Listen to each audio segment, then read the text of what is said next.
Guys, എല്ലാവർക്കും ഒരു പുതിയ വീഡിയോയിലേക്ക് സ്വാഗതം. അപ്പോൾ നമ്മൾ ഇന്ന് ചെയ്യാൻ പോകുന്ന ഒരു എക്സ്പെരിമെൻ്റ് ആണ്.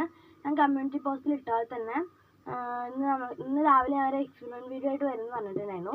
അപ്പോൾ അതുപോലെ തന്നെ എക്സ്പെരിമെൻറ്റ് ചെയ്യാമെന്ന് വിചാരിച്ചു. ഞാൻ കുറേ വീഡിയോസ് കണ്ടിട്ടുണ്ട്, അവരൊക്കെ അത് ടിഷ്യൂ വെച്ചിട്ടാണ് ട്രൈ ചെയ്യുന്നത്. അപ്പോൾ നമുക്കൊന്ന് പേപ്പർ വെച്ച് ട്രൈ ചെയ്യാം. ടിഷ്യൂ വെച്ച് ഞാൻ ചെയ്ത് നോക്കിയപ്പോൾ സക്സസ് ആയിരുന്നു. അപ്പോൾ എല്ലാ വീഡിയോ അതുപോലെ തന്നെ ആയിപ്പോലെ ജസ്റ്റ് ഒരു വേറൊരു ഡിഫറെൻറ്റ് വരുത്താൻ വേണ്ടിയിട്ട് ഞാൻ പേപ്പർ വെച്ച് ചെയ്യാൻ വിചാരിച്ചു. ഇത് നമ്മുടെ എന്തെങ്കിലും കറിയോ സോസോ അങ്ങനെ എന്തെങ്കിലുമൊക്കെ വീണ് കഴിഞ്ഞാൽ പെട്ടെന്ന് തന്നെ തുടച്ച് കളയാനുള്ളൊരു ഇതാണ്. അപ്പോൾ അതിനുവേണ്ടി ഞാൻ പഴയ ഒരു ക്രീം എടുത്തിട്ടുണ്ട് കേട്ടോ.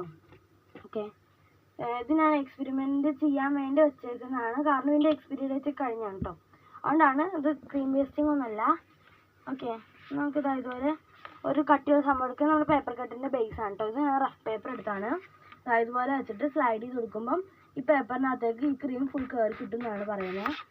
സ്ലൈഡ് ചെയ്ത് കൊടുത്തിട്ടുണ്ട് കേട്ടോ. അതുപോലെ തന്നെ കറക്റ്റായിട്ട് കയറിയിട്ടുണ്ട് കേട്ടോ. ഇവിടെ ഒരു പാട് പോലും ഇല്ല. അതിൻ്റെ വെള്ള വാട്ടർ കണ്ടൻറ്റ് മാത്രമാണ് ഉള്ളത്. അതിപ്പോൾ തന്നെ ഉണങ്ങിപ്പോയി കേട്ടോ. ഞാൻ നേരത്തെ കുറേ ചെയ്തിട്ടുണ്ട്, അതൊക്കെ ഉണങ്ങിപ്പോയി. അപ്പോൾ ഇന്ന് ഇത്ര ഉള്ള ഇന്നത്തെ വീഡിയോ എല്ലാവർക്കും ഇഷ്ടപ്പെടുന്നുണ്ടെന്ന് എക്സ്പെരിമെൻറ്റ് ട്രൈ ചെയ്ത് നോക്കാം. Thanks for watching. ബൈ.